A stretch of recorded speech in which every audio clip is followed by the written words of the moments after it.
আমি আব্বাস ইবনে বশির যখন নামাজে দাঁড়ায় গেলাম, আমার ডান দিক থেকে যখন তীর আসছে, আমি সূরা কাফ যখন তেলাওয়াত করলাম, এত মজা আমার কাছে লাগছে। আমি আব্বাস ইবনে বশির ওই তেলাওয়াতের মজায় মগ্ন হইয়া ওই তীরের আঘাত আমার কাছে একটু টার পাইলাম না। আমার যখন নাকি তেলাওয়াত শুরু করেছি, ওই তেলাওয়াতের মজা আমি আব্বাস ইবনে বশিরের কাছে এমন ভাবে লেগেছে, বাম দিকের তীরটাও আমি আব্বাস ইবনে বশির টের পাই নাই। রে আম্মার ইবনে ইয়াসির, যখন নাকি দুই দিক থেকে দুইটা তীর আসছে, আমি আব্বাস ইবনে বশিরের মনে জাগনা আসলো, ও সামন থেকে যদি একটা তীর আইসা আমি আব্বাস ইবনে বশিরের বুক বরাবর যদি গাইতে যায়, আমি আব্বাস ইবনে বশির দুনিয়া থেকে শাহাদাত বরণ করে চলে যাব। আউযু বিল্লাহি মিনাশ শুরুরি আনফুসিনা ওয়া মিন সাইয়্যাতি আমালিনা। من يهد الله فلا مضل له ومن يضلله فلا هادي له ونشهد أن لا إله إلا الله وحده لا شريك له ونشهد أن سيدنا وسندنا وحبيبنا ومولانا محمد وعلى آله وصحبه وسلم. أعوذ بالله من الشيطان الرجيم. بسم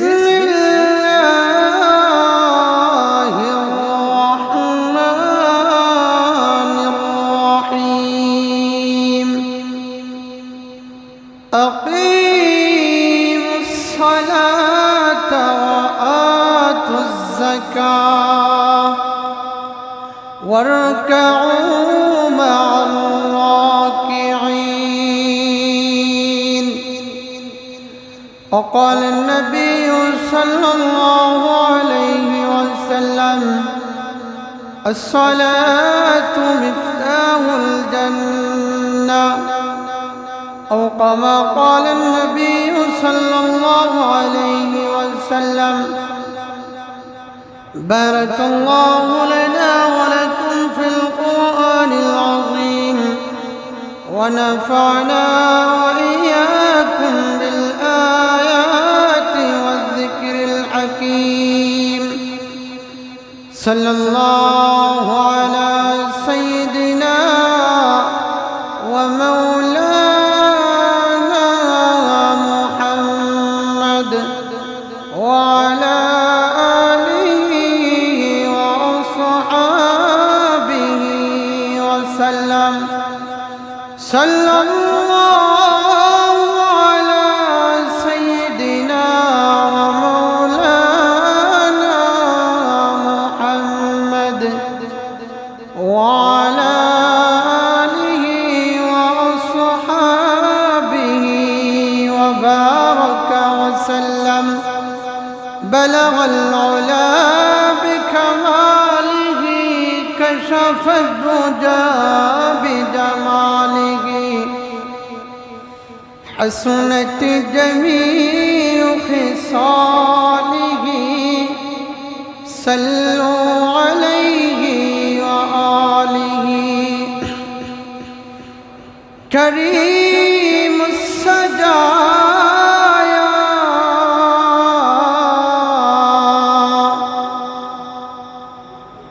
جميل السيم، نبي الورايا شفيع الأمم. بلغ العلا بكماله، كشف الدجى بجماله حسنت جميع خصاله صلوا عليه وآله لا إله সবাই জবান করে সবাই জিকির করুন ও লা ইলাহা ইল্লাল্লাহ লা ইলাহা লা ইলাহা ইল্লাল্লাহ মুহাম্মাদুর রাসূলুল্লাহ সাল্লাল্লাহু আলাইহি ওয়াসাল্লাম ওরে মদিনার মাটি তুমি যে বড় ভাগ্যবান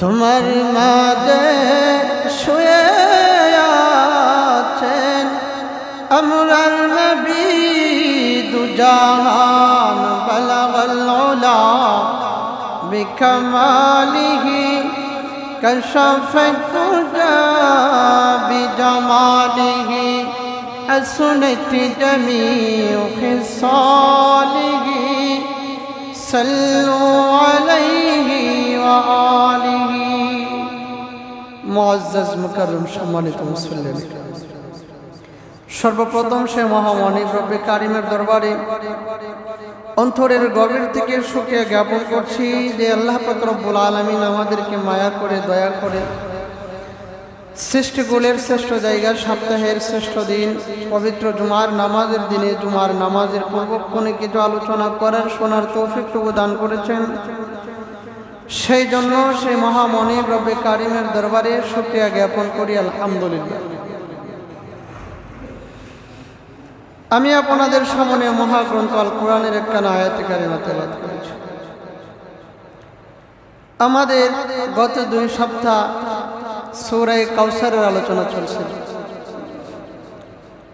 তো সূরা কাউসারের আলোচনার শেষ প্রান্তে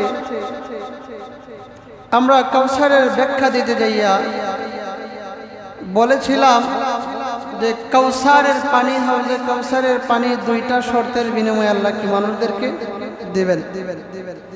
একটা শর্ত হইল সালাত নামাজ, কি ফাসাল্লি লিরাব্বিকা ওয়ানহার, একটা হইল কি নামাজ আর একটা হইল কুরবানি। তো যেহেতু 2 শর্তের বিনিময়ে আমরা হাউজে কাউসার পান করব, তো শর্তগুলা কিভাবে আদায় করতে হবে আমাদের জানার দরকার আছে, কি বলেন? সেই জন্য আজকে আমরা বিষয়বস্তু হলো নামাজ সংক্রান্ত। আল্লাহ তাআলা পবিত্র কোরআনুল কারীমের এক জায়গায় 2 জায়গায় নয়, প্রায় 62 জায়গায় নামাজের কথা আলোচনা করেছেন। কত জায়গায়? আপনারা যদি আমি যদি মাইকে ওয়াজ করি আর আপনারা যদি কল্যাণী সিদ্ধে ঘুমান তাইলে কি শ্রোতার যদি মনোযোগ না থাকে বক্তায় ওয়াজ করতে কি হয় না, সুবিধা হয় না। আল্লাহ তাআলা কোরআনের কত জায়গায় বলেছেন নামাজের কথা? 62 জায়গায়। আগে আমরা নামাজের পরিচয়টা জানি যে একজন মুসলমান আর বেঈমানের মধ্যে পার্থক্য হলো নামাজ। মুসলমান নামাজ পড়ে, বেঈমান কি করে না, নামাজ পড়ে না। এটাই ইসলাম ধর্ম আর মানুষের মন গড়া ধর্মের মধ্যে পার্থক্য। আমার ইসলাম শিক্ষা দেয় মানুষের সঙ্গে সৎ ব্যবহার করা। ইসলাম ধর্ম আর বাকি আমাদের এই দুনিয়ার জগতে যত ধর্ম আছে সব ধর্মকে একজাত, কি বলেন? ইসলাম ধর্মের সাথে কোনো ধর্মের তুলনা হয় না। এজন্যই ভারতে আমাদের হৃদয়ের স্পন্দন বাবরি মসজিদ গিয়ে ওই ভারতের হিন্দু খ্রিস্টানেরা নাস্তিকবাদীরা আমার আপনার হৃদয়ের স্পন্দন বাবরি মসজিদ তারা ভেঙ্গে মসজিদের জায়গায় মন্দির নির্মাণ করি। আর আমার দেশের মুসলমান, এই বাংলার জমিনের মুসলমান, আজকে দেশের যে পরিস্থিতি, এই পরিস্থিতির মধ্য দিয়ে বাংলাদেশের মুসলমান তারা মন্দিরে যায় পাহারাদারি দেয় যেন কেউ মন্দিরে কোনো আক্রমণ করতে না পারে। এই দুনিয়ার বানোয়াট ধর্মের লোকেরা যাই না রাখো, ইসলাম ধর্ম আর তোমাদের বাপ দাদার ধর্মের মধ্যে এটাই পার্থক্য। ইসলাম ধর্ম তোমাকে দুনিয়ার কি শান্তিগুলো দেয়, তোমাকে কিভাবে সাজায় গুজায় রাখা যায়, তোমাকে কিভাবে শান্তি দেওয়া যায়, তোমাকে কিভাবে শৃঙ্খলার সাথে রাখা যায়, এটা ইসলাম ধর্ম শিক্ষা দেয়। আর তোমার মন গড়া বাপদাদার ধর্ম কে শিক্ষা দেয়? আমার হৃদয়ের স্পন্দন বাবরি মসজিদ ভাঙ্গিয়া তুমি ওই জায়গায় কে মন্দির নির্মাণ করো? আজকের এই বাংলাদেশের পরিস্থিতি নিয়ে ইন্ডিয়ার লোক মোদি সে নাক গলায়, সে বলে বাংলাদেশের সংখ্যালঘু মুসলমান কি আমার ধর্মীয় লোকদের কারণে আজ ইন্ডিয়ায় নাকি 144 কোটি মানুষ উদ্বিগ্ন। আমরা বাংলার জমিন থেকে নরেন্দ্র মোদীকে জানিয়ে দিতে চাই, বাংলার জমিনের সংখ্যালঘু যে মুসলমানেরা আছে তারা শান্তিতে আছে। আমরা জানিয়ে দিতে চাই আমার বাংলার জমিনের 18 কোটি মুসলমান উদ্বিগ্ন আছে। এই ভারতের মুসলমানদেরকে নিয়ে তুমি ভারতের মুসলমানদের শান্তির ফয়সালা করো। কি বলেন? তোমার বাংলাদেশের হিন্দুদের কি পাহারাদার ইসলাম ধর্ম শিক্ষা দিয়েছে, ধর্ম নিয়ে কোনো কি নাই, বাড়াবাড়ি নেই। তাই আমরা জানিয়ে দিতে চাই এই ধর্ম নিয়ে আর বাংলাদেশ নিয়ে নাক গলাগলি করবেন। তাহলে মুসলমান আর বেঈমানের মধ্যে পার্থক্য হলো মুসলমান কি করে নামাজ পড়ে, বেঈমান নামাজ পড়ে না। তো আল্লাহ তাআলা কুরআনুল কারীমের 62 জায়গার মধ্যে কি নামাজের কথা আলোচনা করেছে। আল্লাহ তাআলা তো আকিমুস সালাহ ওয়া আতুজ যাকাত, নামাজ কায়েম করো যে আয়াত তেলাওয়াত করেছে, একটা আয়াত বললেই তো হইতো। আল্লাহ তাআলা এত জায়গায় কেন বলেছেন? এর কারণ কি? দেখবেন তো দুনিয়ার জগতে মা যখন ছেলের কি দেয়, বাজারের লিস্টি দিয়ে দেয়, লম্বা এক লিস্টি ধরায় দেয়, মরিচ, আদা, রসুন, হলুদ, এরপরে লাস্টে লেখা দেখি পান। এরপরে দেখবেন আবার লিস্টে বইরা শোনায় যে এই বলছে সেই বলছে, এগুলা নিয়ে এসে যাওয়ার সময় আরেকবার বলে দেয় বাবা পানটা কিন্তু মনে কইরা নিয়ে এসো, বলে কিনা? আচ্ছা বলেন তো লিস্টের ভিতরে পান আছে না নাই? পান লিস্টের ভিতরে আছে না নাই? তারপরে যাওয়ার আগে আবার কেন বলে বাবা পানটা কিন্তু নিয়ে এসো? কারণ এই জায়গায় গুরুত্ব বুঝাইছে যে আর কিছু আনোয়ার না আনো, পান্ডা নিয়ে এসো। ঠিক তেমনই ভাবে আল্লাহ তাআলা কুরআনুল কারীমের এক জায়গায় নামাজের কথা বললেই চলতো, আল্লাহ তাআলা 62 জায়গায় বলে নামাজের গুরুত্ব বুঝিয়েছে। তাহলে এবার আসুন যে আমরা এই নামাজ কিভাবে পড়বো, একা পড়বো না, সবাইকে নিয়ে পড়বো, পরিবারের সবাইকে নামাজের দাওয়াত দেব, পরিবারের আশপাশ পাড়া প্রতিবেশী যারা আছে সবাইকে নিয়ে নামাজ পড়বো না একাই নামাজ পড়বো? নামাজের গুরুত্ব, ফজিলত, নামাজ পড়লে কি সওয়াব, না পড়লে কি গুনাহ, সেই সংক্রান্ত বিষয়ে আজকে আমাদের আলোচনা হবে। নামাজ পড়তে হবে খুশু এবং খুজুর সাথে। কিসের সাথে? খুশু এবং খুজুর সাথে। এই খুশু খুজু ছাড়া যদি নামাজ পড়ি, নামাজ কি হবে না, কাম হবে না। আমাদের সমাজের মধ্যে 4 শ্রেণীর মুসলমান, 4 শ্রেণীর মুসল্লি বাস করে। একদল মুসল্লি তারা নামাজ সম্পর্কে জানে এবং খুশু এবং খুজুর সাথে নামাজ আদায় করে। আরেক শ্রেণীর মুসলমান নামাজ সম্পর্কে জানে কিন্তু নামাজের মধ্যে খুশু কি করে না, রক্ষা করে না। 3 নম্বরের মুসলমান নামাজ সম্পর্কে জানে না, খুশু কি জিনিস এই জিনিসেরও রক্ষা করে না।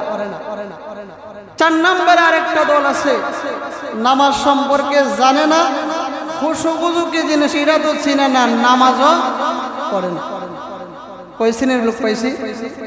4 শ্রেণীর লোক। তাহলে নামাজ কার্যকরী হতে হলে আমাদের সর্বপ্রথম শর্ত কি? খুশু এবং খুজু থাকতে হবে। খুশু খুজু ছাড়া যদি নামাজ পড়ি সেই নামাজ কাজে আসবে না। আল্লাহ তাআলা কোরআনে বলেন, قد أفلح المؤمنون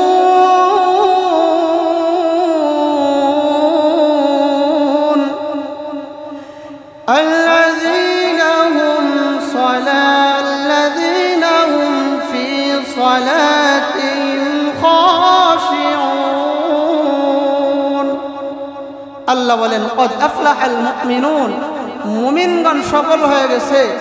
আল্লাযীনা হুম ফি সালাতিহিম খাশিউন, ওই সমস্ত মুমিনেরা সফল কাম যারা খুশু এবং খুজুর সাথে নামাজ পড়ে। কিসের সাথে? খুশু এবং খুজুর সাথে নামাজ পড়ে। তাহলে আমার নামাজটা পরিপূর্ণ শুদ্ধ হওয়ার জন্য শর্ত কি? খুশু এবং খুজুর সাথে হতে হবে। তাহলে এবার আসুন, খুশু কারে কয়, খুজু কারে কয়, এর ব্যাখ্যা জেনে নিন। খুশু এর অর্থ হলো স্থিরতা। কি খুশুর অর্থ কি? স্থিরতা। স্থিরতা আনতে হবে দুই ভাবে। এক নম্বরের স্থিরতা হলো মনের স্থিরতা। মনকে নামাজের মধ্যে কি রাখতে হবে? স্থির রাখতে হবে। আমরা ছোট সময় যখন মাদ্রাসায় পড়তাম তখন আমাদের মুরব্বী দাদারা অনেক সময় মাদ্রাসায় পড়াশোনা করলে কি একটু টিটকারি মস্কারি করে, তো বলতো, নাতি নামাজ যে পড়ো, বলো তো নামাজ কয় মন? তখন আমরা বলতাম যে নামাজ তো 1 মন। নামাজ কয় মন? 1 মন। আসলে নামাজ 1 মন। এটা 40-এর মন নয়, 40-এর মন না, এই দিলের মন। এই দিলের মনে 1 মন নামাজ। এখন নামাজ আইসা যদি মন চলে যায় কি বাড়িতে, নামাজে আইসা যদি মন চলে যায় নতুন জুতা নিয়ে আসছেন মসজিদে, নামাজে দাঁড়ায় দাঁড়ায় ভাবতেছেন, এই রে 1 সপ্তাহ হইল না জুতাটা হয়তো মার্কেট থেকে আনলাম, নামাজ পড়া পাইমো কি না পাইমো আল্লাহ জানে। কোনো সূরা যদি আয়া থাকে তাহলে জুতাটা তো নিয়ে যাইতে পারে। এমন মুসল্লি আছে না নাই? আবার অনেকে আছে ইমাম সাহেব নামাজে দাঁড়াইয়া সূরা ফাতিহা শুরু করে, উনি ওনার গৃহস্থির কামের হিসাবে শুরু করে দেন। ইমাম সাহেবের নামাজ শেষ, আসসালামু আলাইকুম ওয়া রাহমাতুল্লাহ। এই ভাগে দেখা যায় এই মুসল্লি বেড়ার ব্যবসা বাণিজ্য গৃহস্থী পরিবারের যা হিসাব আছে সবকিছু নামাজের ভিতরে কমপ্লিট হয়েছে। কি বলেন, এরকম মুসল্লি আছে না নাই? তাহলে নামাজের মধ্যে খুশু এবং খুজু, খুশুর 1 নম্বরের ব্যাখ্যা হলো নামাজের মধ্যে মনকে কি রাখতে হবে? স্থির রাখতে হবে। 2 নম্বর হলো শরীর এবং কাপড়কে স্থির রাখতে হবে। আমরা তো অনেক আছি নামাজের মধ্যে দাঁড়ায়া কাপড় নিয়ে খেলাধুলা করি। 600 টাকা গজের কাপড় ইস্তারিটা নেই ভাঙ্গা যায়। নামাজের মধ্যে খুব হিসাব কিতাব করে রুকু সাজদা দেয়। সামনে ময়লা দেখলে হাত দিয়ে এইভাবে পুষে, না জানে টুপিটা ময়লা হয়ে যায়। আর শরীর খালি খেলাইব দুলাইব কান খাট যাব অহেতু। ফকিহগণ বলেন, যদি কেউ যদি নামাজের মধ্যে ইচ্ছাকৃতভাবে ওজোর বশত যদি শরীর নিয়ে কাপড় নিয়ে খেলা করে, তাহলে তার নামাজ মাকরুহে তাহরিম হয়ে যাবে। কি হয়ে যাবে? মাকরুহে তাহরিম হয়ে যাবে। আর যদি নামাজের কথা বলে, কি বলেন, নামাজ হইব? এরকম মুসল্লি আছে। আমি ছোট সময় মাদ্রাসা হয়তো সরফ কিংবা নহমিরে পড়ি, আমার গ্রামের মসজিদে নামাজে দাঁড়াইছি। তো মনে করেন আমি একবারে পিলারের সাইডে বসে, কি একবারে দেয়ালের কাছে। তো এক মুরব্বী আইসা ইমাম সাহেব সেজদায় চলে গেছে। তো উনি জোরে কি করছে, ওনার একটা স্বভাব ছিল যে উনি সামনের কাতারে নামাজ পড়তে দিল। সে আগে আসুক বা পরে আসুক, পিছনে দেখতেছে অনেক লোক দাঁড়ানো, তার কি কথা হইল আমার সামনে নামাজ পড়তেই। লোকটা জোরে কি করছে, আমার পাশে এই জায়গায় গেছে, জোরে ঢুকছে। এখন সামনে তো কাদার পোড়া হয়ে গেছে। এখন সেজদা যে একটু কি হইতেছে, আড়াআড়ি হইতেছে। পাশের লোকটারে এই মিয়া একটু দেখতে চাপ দেও না, দেখো না নামাজের মধ্যে সেজদা করতেছে, কষ্ট হইতেছে, আর যখন তো তার নামাজ কি রয়েছে না গেছে, সে এই মশলাটা জানে না যে নামাজে কথা বললে নামাজ যে জায়গা। তাহলে নামাজের মধ্যে শরীর, মন এবং সব কিছুকে স্থিরতা রাখতে হবে। যদি এইগুলা স্থির না থাকে তাহলে আমার নামাজ হবে না। দুনিয়ার জগতে হবিগঞ্জ কোর্টে গিয়ে যদি দাঁড়ান, মাননীয় হাইকোর্ট ম্যাজিস্ট্রেটের সামনে এইভাবে দাঁড়াইতে হয়, কি বলেন, একটু লড়াচড়া করে না, মশা কামড় দেয়, কি করে না, লড়ে না। আর নামাজের মধ্যে আমাদের সমাজে এমনও মুসল্লি আছে, যদি মশায় কামড় দেয় এমনভাবে তাফরা দেয় মনে হয় যে অ্যাটেন্ড বোমা কি হয়েছে, বাস্ট হয়েছে, আছে না নাই? তাফা যে এমনভাবে দেয়, মশায় কামড় দেয় তার কাছ থেকে যতটুকু রক্ত নিছে বা ব্যথা দিছে এর চাইতে বেশি ব্যথা হয় সে তাফা। তাহলে এই হাইকোর্টে দাঁড়ায় যদি এইভাবে হাত মস্কারিতে দাঁড়াইতে হয়, একটু লড়াচড়া করেন না, মশা কামড় দেয়, তাহলে যেই জজ সাহেবকে, যেই জজ আল্লাহ বানাইছে, ওই আল্লাহর সামনে দাঁড়ায় যে শরীর নিয়ে খেলা করো, তোমার কি একটু ভয় লাগে না? এই হলো খুশু ব্যাখ্যা। নামাজের মধ্যে শরীর, মন সবকিছুকে কি রাখতে হবে, স্থির রাখতে হবে। খুজু কারে হয়? খুজুর ব্যাখ্যা হইল অবনত হওয়া। নামাজের মধ্যে রুকু এবং সাজদার মাধ্যমে কি মানুষ আল্লাহ তাআলার কাছে অবনত হয়, নত স্বীকার হয়। এজন্যই মুসলমান আল্লাহ ছাড়া কারো কাছে কি করে না, মাথা নত করে না। আল্লাহ ছাড়া কারো কাছে কি করে না, আল্লাহ করে না বলে, লা তাসজুদু লিশ-শামস ওয়ালা লিল-কমর ওয়াসজুদু লিল্লাহ। হে মানুষ, চন্দ্র সূর্যকে কি করা যাবে না, সাজদা করা যাবে না। ওয়াসজুদু লিল্লাহ, সাজদার হকদার একমাত্র আমি আল্লাহ। এজন্যই মুসলমান একমাত্র আল্লাহ ছাড়া কারো কাছে কি করে না, মাথা নত করে না। আপনারা যারা মোবাইল চালান, ইন্টারনেট চালান, পাকিস্তানের সাবেক সরকার ইমরান খান, আপনারা যারা ইন্টারনেট চালান হয়তো ভিডিওটা দেখেছেন, তামাম দুনিয়া ভাইরাল হয়েছিল, যে জাতিসংঘের মধ্যে বিশ্বের যত প্রেসিডেন্টরা আছে মোটামুটি সবাই ওই জায়গায় যায় জাতিসংঘে 5 মিনিট 7 মিনিট কি করেছে, ভাষণ দিয়েছে। তো যারাই ভাষণের মধ্যে উঠতে যায় তারাই জাতিসংঘের মধ্যে গিয়ে কি করে, মাথাটা নত করে এইভাবে। তো ওই যে আমাদের পার্শ্ববর্তী রাষ্ট্র মোদি, সেও কি এইভাবে মাথা নত করে গিয়া কি করছে, বক্তব্য দিচ্ছে। কিন্তু ইমরান খান সে ওই জাতিসংঘের বক্তব্য দেওয়ার ক্ষেত্রেও সে কোনোদিন তার কাছে কি করে নাই, এই জাতিসংঘের মঞ্চের কাছে মাথা নত করে নাই। সে বুঝাইতে চাইছে মুসলমান একমাত্র আল্লাহ ছাড়া কাউকে কি করে না, মাথা নত করে না। এই ইমরান খানের ভিডিওটা দেখা ঘটনাটা বলতে যাইয়া খালিদ বিন ওয়ালিদের কথা মনে হয়ে গেল। নবীর সাহাবী খালিদ বিন ওয়ালিদ যখন ইয়ারমুখের যুদ্ধে রোম সাম্রাজ্যরা মুসলমানদের 12 জন সৈন্যকে নিয়ে বন্দী করে রেখেছিল, তখন তাদেরকে ছুটিয়ে আনার জন্য খালিদ বিন ওয়ালিদ রাজপ্রাসাদে গিয়েছিল।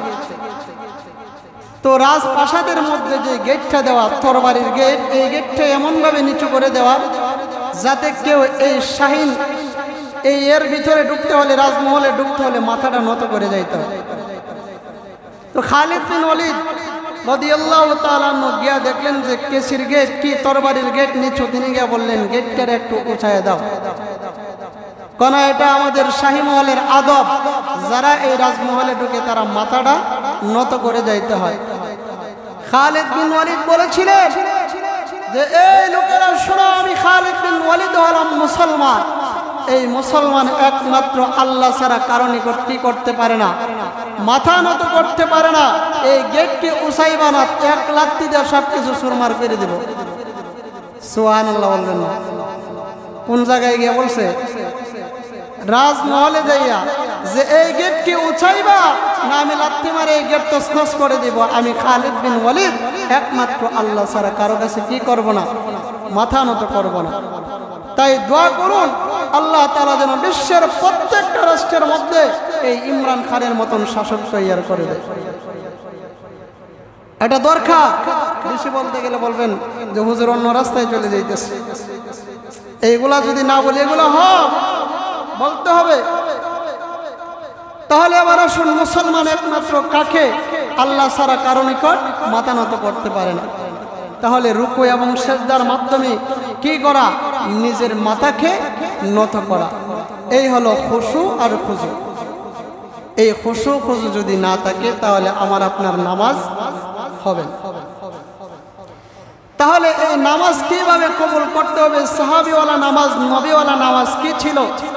নবীজি কিভাবে নামাজ পড়েছেন? আম্বিয়া কেরাম, ওলি, গৌস, কুতুবরা কিভাবে নামাজ পড়েছেন? তাদের নামাজের মতন আমাদের নামাজ হতে হবে। নবীর একজন সাহাবী রাসূলের কাছে নামাজ পড়িয়া এসে হাজির হয়েছে। আল্লাহ রাসূল সাল্লাল্লাহু আলাইহি ওয়াসাল্লাম বলেন, কুম ফাসাল্লি, যে তুমি নামাজ পড়ো। ওয়া ইন্নাকা লাম তুসাল্লি, কেননা তুমি নামাজ পড়ো নাই। সাহাবী বলেন, আমি নামাজ পড়ে আসলাম। হুজুর বলেন, নামাজ পড়ে নাই। সে আবার গিয়ে নামাজ পড়লো। নামাজ পড়ে আইসা রাসূল বলেন, কুম ফাসাল্লি ফা ইন্নাকা লাম তুসাল্লি, যে তুমি নামাজ পড়ো নাই, তুমি নামাজ পড়ো। দ্বিতীয়বার, তৃতীয়বার রাসূল বললেন নামাজ পড়ে আসার পরে যে কুম ফাসাল্লি ফা ইন্নাকা লাম তুসাল্লি, যে তুমি নামাজ পড়ো নাই, নামাজ পড়ো। তখন সে বলল, আরিনি ওয়া আল্লিমনি ইয়া রাসূলুল্লাহ, হে আল্লাহর রাসূল, আপনি আমাকে নামাজ শিক্ষা দেন, আপনি আমাকে নামাজ শিক্ষা দেন। এই জায়গায় রাসূল তো প্রথমেই বলতে পারতেন যে তুমি নামাজ এইভাবে পড়ো না, এইভাবে পড়ো, রাসূল শিক্ষা দিতে পারতেন না। কিন্তু রাসূল কেন বললেন একবার, দুইবার, তিনবার যে তোমার নামাজ হয় নাই, তুমি নামাজ পড়ো? কি তুমি নামাজ পড়ো নাই, নামাজ পড়ো? দেখবেন তো দুনিয়ার জগতে কেউরে যদি নিজে জানি না শিক্ষা দিতে চান, এটার গুরুত্ব দেখে না। কারণ সমাজে একটা কথা আছে, মাগনা গরুর কি নাই, দাঁত নাই। তো রাসূল ভাবলেন যে তার জবান থেকে আসো। কেউ যদি পরামর্শ আপনার কাছে নিতে আসে, বুদ্ধি নিতে আসে, যদি তারে বুদ্ধি দেন, পরামর্শ দেন, এই জিনিসটা মনোযোগ সহকারে কি সে শুনবে। এজন্য রাসূল তিনবার তার কাছ থেকে প্রশ্নটা আনলেন যে আরনি ওয়া আল্লিমনি ইয়া রাসূলুল্লাহ, হে আল্লাহর রাসূল, আমাকে কি দেন, নামাজ শিক্ষা দেন। তখন আল্লাহ রাসূল সাল্লাল্লাহু আলাইহি ওয়াসাল্লাম তাকে নামাজ শিক্ষা দেন। তাহলে এই খুশু আর খুজু কারে আমাদের শিক্ষার দরকার আছে না নাই? আপনারা বলেন, যদি আমি শিক্ষা দিই তাহলে এটার গুরুত্ব থাকবে না। নিজের দিকে যদি বলেন, কি থাকবে? গুরুত্ব থাকবে। তাহলে খুশু আর খুজু নামাজের মধ্যে কি করতে হবে? রক্ষা করতে হবে। খুশু খুজু ছাড়া নামাজ হবে না। এক আল্লাহর ওলি হাতিম আসিম রহমতুল্লাহ, হাতিম ইবনে আসিম রহমতুল্লাহি আলাইহি, ওনাকে একজন লোকে জিজ্ঞেস করেছিল, হে হাতিম ইবনে আসিম, আপনি নামাজ কিভাবে পড়েন? তিনি বলেন, আমি নামাজের আগে 2 বার ওযু করে নিই। কয়বার? আরো জোরে বলেন, কয়বার? আল্লাহর ওলি হাতিম আসিম রহমাতুল্লাহি আলাইহি লোকটাকে ডেকে বলেন, আমি যখন নামাজে দাঁড়ায় যাই, আমি নামাজের আগে 2 বার ওযু করে নেই। 1 নম্বরের ওযু হলো আমি একটা বাতিনি ওযু করি, আর একটা হলো আমি জাহিরি ওযু করে নেই। বাতিনি ওযুর মানে হলো আমি যখন নাকি প্রথমবার ওযু করে নেই, প্রথমবার ওযুর দ্বারা আমার অন্তরের যত তাকাব্বুরি অহংকার আছে সবগুলো আমি হাতিম ইবনে আসিম দূর করে নেই। আর দুনিয়ার মানুষেরা শুনো, আর 2 নম্বরে জাহিরি ওযু, যেটা তামাম দুনিয়ার মানুষেরা আমরা নামাজ পড়তে যাইয়া যেই ওযুটা করি, হাতিম ইবনে আসিম রাহমাতুল্লাহি আলাইহি বলেন, আমি জাহিরি ওযু কইরা যখন নামাজের মধ্যে দাঁড়ায় যায়, নামাজের মধ্যে দাঁড়াইয়া আমি হাতিম ইবনে আসিম রাহমাতুল্লাহি আলাইহি মনের মধ্যে খুশু আর খুজু নামাজের মধ্যে এমন ভাবে আনি, আমি হাতিম ইবনে আসিম রাহমাতুল্লাহি আলাইহি মনে করি আমার ডান দিকে হলো জান্নাত, বাম দিকে হলো জাহান্নাম, সামনে হলো আল্লাহ, পিছনে হলো আজরাইল। কোন রাওয়ায়াতে আছে হাতিম ইবনে আযম রাহমাতুল্লাহ আলাইহি বলে, আমি মনে করি আমার সামনে হলো খানায়ে কাবা, আর আমি দাঁড়াচ্ছি ফুলসিরাতের ফুলের মধ্যে। নামাজ শেষ হইতে পারে আমি হাতিম ইবনে আযমকে আজরাইল জান কবজ করতে দেরি করতে নাও পারে। আরে দুনিয়ার মানুষ, আমি হাতিম ইবনে আযম রাহমাতুল্লাহ আলাইহি জিন্দেগি ভর শুরু থেকে নিয়ে এই পর্যন্ত আমি হাতিম ইবনে আযম 30 বছর ধরে এইভাবে নামাজ পড়ি,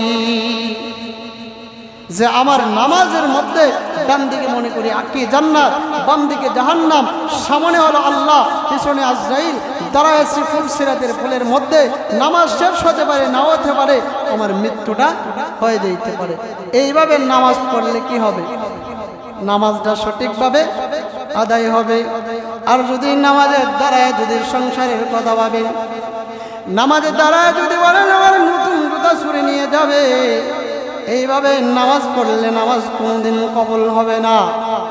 আমরা সমাজে মুসলমানেরা নামাজের দ্বারাই মশা কামড় দিলে মশারে তাপ্পর মারি, কিন্তু নবীর সাহাবীরা যখন নাকি নামাজ দাঁড়ায় যাইতেন, নামাজের দাঁড়াইয়া ওনাদের গায়ের মধ্যে তীর ঢুকে যাইত। আল্লাহর নবী বিশ্ব নবী রাহমাতুল লিল আলামিনের সাহাবায়ে কেরাম নামাজের দাঁড়াইয়া তীর ঢুকে গেল, বলতে পারতো না তীর জায়গায় ঢুকছে। কি বলে? আর আমরা তো মশা কামড় দিলে কি এক জায়গা থেকে 3 লাখ। আল্লাহর নবী বিশ্ব নবী রাহমাতুল লিল আলামিন এক জিহাদের ময়দান থেকে বাড়িতে ফিরলেন।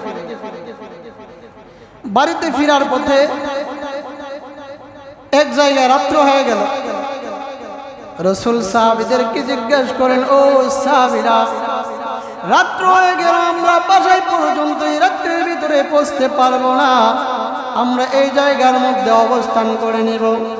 সমস্ত সাহাবীরা আল্লাহর নবী বিশ্ব নবী রাহমাতুল লিল আলামিনের কথা অনুযায়ী এই জায়গায় তাঁবু গাড়লেন।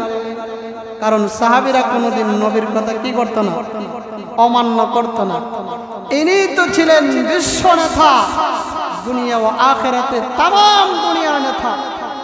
বর্তমান আমাদের এই দুনিয়ার নেতারা যদি এক কথা কয়, জনগণে কি নেতা যদি আইন করে দেয় একটা, আর জনগণে চলে আরেক পথে। নেতা কয় এই পথে চলে, আর জনগণ যায় কোন পথে? এই পথে। কিন্তু আল্লাহর নবী বিশ্ব নবী রাহমাতুল লিল আলামিনের কথা সাহাবায়ে কেরাম পাই পাই করে আদায় করতেন। যখন নাকি তাঁবু গাড়লেন আল্লাহর নবী বিশ্ব নবী রাহমাতুল লিল আলামিন তাঁবু যখন নাকি গাড়লেন, আল্লাহর নবী বিশ্ব নবী রাহমাতুল লিল আলামিন সাহাবায়ে কেরামদেরকে বলতেছেন, ও আমার সাহাবীরা, আমরা তো এই জায়গায় আজকে রাত্রে অবস্থান করব, এই জায়গায় আমরা নামাজ পড়ব, কিন্তু রে সাহাবীরা, রাত্রে অবস্থান করতে যাইয়া শত্রু বাহিনী আমাদের উপর মোকাবেলা করতে পারে, আমাদের উপর আক্রমণ করতে পারে। তাই ওই শত্রু বাহিনী থেকে বাঁচার জন্য আমাদের কি করতে হবে? পাহারাদার নিয়োগ করতে হবে। কেউ আধুনিক সাহাবী যে ওই জায়গার মধ্যে পাহারাদারির জন্য দাঁড়ায় যাবে, তখন 2 জন সাহাবী দাঁড়ায় গেলেন। একজন হলো আনসার সাহাবী, আর একজন হলো মুহাজির সাহাবী। আনসার সাহাবী যিনি, উনি হলেন আব্বাস ইবনে বশর রাদিয়াল্লাহু তাআলা আনহু। মুহাজির সাহাবী আম্মার ইবনে ইয়াসির রাদিয়াল্লাহু তাআলা আনহু দাঁড়াইয়া বলেন, ইয়া রাসূলুল্লাহ, ইয়া হাবিবাল্লাহ, ও আল্লাহর নবী, আপনি যদি অনুমতি দেন তাহলে আমার আনসার ভাই আব্বাস ইবনে বশর রাদিয়াল্লাহু তাআলা আনহু আর আমি মুহাজির আম্মার ইবনে ইয়াসির রাদিয়াল্লাহু তাআলা আনহু আজকে রাতে আমরা পাহারাদারি করব। 2 জনকে আল্লাহর নবী বিশ্ব নবী রাহমাতুল লিল আলামিন পাহারাদারি নিযুক্ত করলেন। ওনারা 2 জন পাহারাদারিতে দাঁড়াইয়া দুজনে আবার যুক্তি আরম্ভ করলেন যে দুজনের সজাগ থাইকা লাভ নাই। আমি আগে যদি ঘুমায় যাই আমি কিছু সময় ঘুমাইয়া তোমার সজাগ করে দেব, তাহলে তুমি কি কইরো, বাকি দায়িত্বটা পালন কইরো। যে তোমারও ঘুম হইলো আমারও কি হইলো, ঘুম হইলে একসাথে তো দুইজন সজাগ থাকার দরকার নাই। সজাগ থাইকা যদি দেখি শত্রু বাহিনী আক্রমণ করতেছে, তাহলে আমি তোমার কি করবো না, জাগাই না। ওই আব্বাস ইবনে বশির রাদিয়াল্লাহু তাআলা আনহু উনি সজাগ হইলেন, আর আম্মার ইবনে ইয়াসির রাদিয়াল্লাহু তাআলা আনহু ঘুমায়া গেলেন। আব্বাস ইবনে বশির যখন নাকি নামাজের মধ্যে দাঁড়ায় গেলেন, বেঈমান কাফিরেরা তাকে দেখে একটা গাছের মতো কি যেন দাঁড়ায় রয়েছে। আব্বাস ইবনে বশির বলেন, মনে মনে সিদ্ধান্ত নিলেন রাত্রিভর এই জায়গায় জাগ্রত থাকতে হবে। তাই আমি অযথা জাগ্রত না থাইকার নামাজে দাঁড়ায় যাই। আব্বাস ইবনে বশির তাহাজ্জুদের নামাজে দাঁড়ায় গেলেন। ওই দিকটা বেঈমান কাফিররা আব্বাস ইবনে বশিরকে লক্ষ্য করিয়া তীর নিক্ষেপ করতে আরম্ভ করে। আব্বাস ইবনে বশির নামাজে দাঁড়াইয়া সূরা ফাতিহা পড়িয়া উনি সূরা কাফ তেলাওয়াত আরম্ভ করলেন। একটা তীর আইসা আব্বাস ইবনে বশিরের ডান দিক দিয়ে ঢুইকা যায়, কিন্তু আব্বাস ইবনে বশির নামাজের মধ্যে ও করে নাই, আও করে নাই। আরেকটা তীর বাম দিক থেকে আইসা আব্বাস ইবনে বশিরের ভিতরে ঢুইকা যায়। আব্বাস ইবনে বশির তখন টের পাই না। তখন নাকি আব্বাস ইবনে বশিরের ডান দিক আর বাম দিকে তীর আরম্ভ হইল। তখন ওনার মনে জাগলো, ডান দিকে তীর পড়লো, বাম দিকেও তীর পড়লো। আল্লাহর নবী বিশ্ব নবী রাহমাতুল লিল আলামিন আমি আব্বাস ইবনে বশিরকে তো পাহারাদারির জন্য দাঁড় করেছে। এখন যদি একটা তীর আমি আব্বাস ইবনে বশিরের বুক বরাবর যদি আসে, আমি আব্বাস ইবনে বশির দুনিয়া থেকে চলে যাইব। যদি দুনিয়া থেকে চলে আমি শাহাদাত বরণ করে চলে যাই, শত্রু বাহিনীরা আল্লাহর নবী বিশ্ব নবী রাহমাতুল লিল আলামিনের উপর আক্রমণ করবে। এই কথাটা যখন নাকি ওনার মনে আসলো, উনি সালাম ফিরাইয়া সালাম শেষ করলেন। কইরা যখন নাকি আম্মার ইবনে ইয়াসির মুহাজির সাহাবীকে দাঁড় করাইলেন, উনি ঘুম থেকে উইটা আম্মার ইবনে ইয়াসির রাদিয়াল্লাহু তাআলা আনহু ওই আব্বাস ইবনে বশিরকে বলেন, ও আব্বাস ইবনে বশির, তোমার ডান দিকে একটা তীর, বাম দিকে আরেকটা তীর। ও আব্বাস ইবনে বশির, তুমি কি নামাজের মধ্যে বলতে পারো নাই? সে তার পাই নাই, সে তার ডান দিকে এক তীর, বাম দিকে আরেক তীর। আব্বাস ইবনে বশির ডাক দেয়া কয়, আম্মার ইবনে ইয়াসির, আমি আব্বাস ইবনে বশির যখন নামাজে দাঁড়ায় গেলাম, আমার ডান দিক থেকে যখন তীর আসছে, আমি সূরা কাফ যখন তেলাওয়াত করলাম, এত মজা আমার কাছে লাগছে।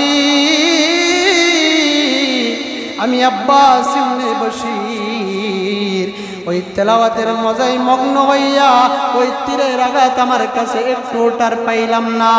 আমার যখন নাকি তেলাওয়াত শুরু করেছি, ওই তেলাওয়াতের মজা আমি আব্বাস ইবনে বশিরের কাছে এমন ভাবে লেগেছে, বাম দিকের তীরটাও আমি আব্বাস ইবনে বশির টের পাই নাই।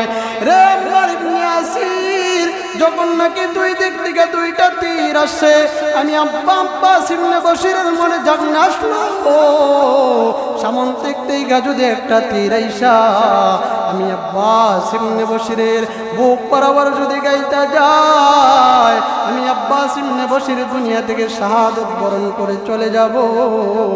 যদি আমি দুনিয়া থেকে শাহাদাত বরণ করে চলে যাই, তাহলে আল্লাহর নবী বিশ্ব নবী রাহমাতুল লিল আলামিনের পাহারাদারি হবে না, মক্কার বেঈমান কাফিররা ঈসা আমার নবীজির উপর আক্রমণ করবে। এই চিন্তা ধারণা যদি আমি আব্বাস ইবনে বশিরের না আসতো, নবীর কথা যদি আমার মনে না জাগতো, কিয়ামত হয়ে যাইতো। নামাজের মধ্যে তেলাওয়াতের যে মজা পাইছিলাম, ধীর আস্তে আস্তে যদি আমি আব্বাস ইবনে বশিরের শরীর যদি জাজরা হয়ে যাইত, আমি আব্বাস ইবনে বশির তারপরে নামাজ ভাঙতাম না। তাহলে ওনারা কিভাবে নামাজ পড়েছেন যে তীর আয়েশা গায়ের মধ্যে ঢুকে যায়, এদিক দিয়ে ডান দিক দিয়ে তীর, বাম দিক দিয়ে তীর। ওনারা কি করেন নাই?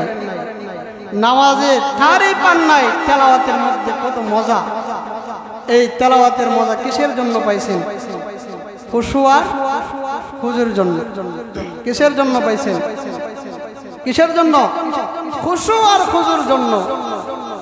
তাহলে আমার আপনার নামাজটা যদি কবুল হইতে হয়, আমার আপনার নামাজটা যদি খুশু আর খুজুওয়ালা হইতে হয়, নবীওয়ালা নামাজ হইতে হয়, সাহাবীওয়ালা নামাজ হইতে হয়, তাহলে নামাজ কিভাবে পড়তে হবে? খুশু আর খুজুর সাথে নামাজ পড়তে হবে।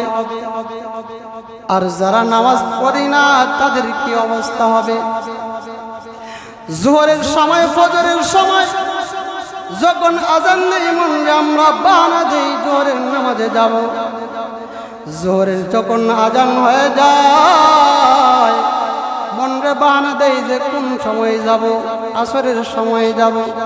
এইভাবে বাহানা দিতে দিতে জিন্দগি শেষ হয়ে যাবে, মৃত্যু এসে যাবে, কিন্তু আখিরাতের সামান জোগাইতে পারবো না।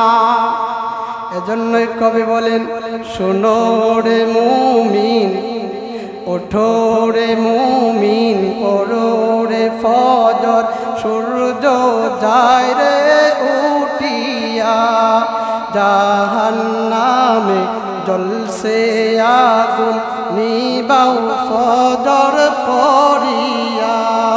শোনো রে মুমিন, পড়ো রে জোহর, সময় যাই রে চলিয়া, জাহান্নামে জ্বলছে আগুন, জাহান্নামে জ্বলছে আগুন, নিবাও জোহর পড়িয়া। শুনো রে মুমিন, পড়ো রে আসর, সূর্য যাবে ডুবিয়া, জাহান্নামে জ্বলছে আগুন, জাহান্নামে জ্বলছে আগুন, নিবাও আসর পড়িয়া। চলো রে মুমিন, পড়ো রে মাগরিব, সময় যাইবে চলিয়া, জাহান্নামে জ্বলছে আগুন, জাহান্নামে জ্বলছে আগুন, নিবাও মাগরিব পড়িয়া। শোনো রে মুমিন, পড়ো রে এশা, সময় যাই রে চলিয়া, জাহান্নামে জ্বলছে আগুন, জাহান্নামে জ্বলছে আগুন, নিবাও এশা পড়িয়া। ওঠো রে মুমিন, পড়ো রে তাহাজ্জুদ, সময় যাইবে চলিয়া, জাহান্নামে জ্বলছে আগুন, নিবাও তাহাজ্জুদ পড়িয়া। তাহলে এই জাহান্নামের আগুন থেকে বাঁচতে হইলে নামাজের কি নাই? কোনো বিকল্প রাস্তা না। জান্নাতে যাইতে হলে সর্বপ্রথম কি লাগবে? আমি খুতবার শুরুতেই তেলাওয়াত করেছিলাম একখানা হাদিস, as-সালাতু মিফতাহুল জান্নাতিস সালাত। দুনিয়ার জগতে চাবি খুলতে হইলে কি, তালা খুলতে হলে কিসের প্রয়োজন হয়? চাবির প্রয়োজন হয়। ঠিক তেমনি ভাবে জান্নাতের একটি তালা আছে, ওই তালার চাবি আমার আপনার দুনিয়ার চাবির মতন নয়। এই চাবিটা হলো কি? as-সালাতু মিফতাহুল জান্নাহ। যারা এই নামাজ কায়েম করে যাইতে পারবেন খুশু আর খুজুর সাথে এই নামাজ যারা কায়েম করতে পারবেন তারাই জান্নাতের চাবি খুইলা জান্নাতে যাইতে পারবেন, এছাড়া কি নাই, সম্ভব না। তাহলে আমরা যে গত জমায় আলোচনা শুনেছিলাম হাউজে কাউসারের পানি পান করতে হলে কয়টা শর্তের বিনিময়ে? দুইটা শর্তের বিনিময়। একটা হলো কি করতে হবে? ফাসল্লিলি, যে নামাজ, আর একটা হলো ওয়ানহার, কুরবানি। তাহলে এই নামাজ ছাড়া হাউজে কাউসারের পানি পান করবো দূরের কথা, জান্নাতে যাওয়া কিনা সম্ভব না। তাহলে এই জান্নাতে যদি যাইতে হয়, আখিরাতের জমিনে যদি শান্তি পেতে হয়, নামাজ পয়রানা সাইরা, পয়রানা সাইরা। দেখি আজকে জুমার নামাজ থেকে কে কে ওয়াদা করতে পারবেন? দুইটা হাত তুলিয়া যে হুজুর আজকে থেকে ওয়াদা করলাম আসরের নামাজ থেকে আমি আর একাত্তর নামাজ ছাড়ব না। অনেকে মনে করতেছে হুজুর আজ যদি ওটায় যদি আসরের নামাজে নাই তাহলে তো বিপদ, মসজিদে আসতে হবে, এটা কিনা কথা না। আপনি যদি সুযোগ হয় মসজিদে পড়বেন, হাওড়ে আছেন, আজান হয়ে গেছে না, একলাস ভাই নামাজে আসেন, 5 ওয়াক্ত নামাজে আসেন, আলহামদুলিল্লাহ বলেন। তাহলে যারা নামাজি এরা যদি ঘুমাই দেখে কি সমস্যা নাই, যারা নামাজ পড়েন না তারা শুনেন ভালো করে। হাওড়ে আছেন, আজান হয়ে গেছে, মসজিদে আসার প্রয়োজন নেই, আপনার কাজ আছে, হাওড়ে কি আজান একা মধ্যে নামাজ শুরু করে দেন। কাপড়টা পাক থাকলেই হইবে, জায়গাটা পরিষ্কার পাক পবিত্র থাকলেই হবে। কাপড়ে যদি মাটিও থাকে, পাক মাটি যদি থাকে, কোনো সমস্যা নাই। হাওড়ে কি কইরালেন? নামাজ পড়ালেন। এখন কাজ কাম পালায় যদি মসজিদে আসছে, এ কথা আমি বলি না, যদি সুযোগ হয় মসজিদে আসবেন। অসুবিধা যদি হয় মসজিদে আসতে পারেন না, যে জায়গায় সুযোগ হয় সেই জায়গায় কি নামাজটা পড়েনি। আল্লাহ তাআলা আমাদের সবাইকে মরণের আগে ঈমান আমল ঠিক করিয়া 5 ওয়াক্ত নামাজ যেন আমরা সবাই মসজিদে এসে পড়তে পারি। আল্লাহ তাআলা আমাদের সবাইকে তৌফিক দান করুন। ওয়া আখিরি দাওয়ানা আনিল হামদুলিল্লাহি রাব্বিল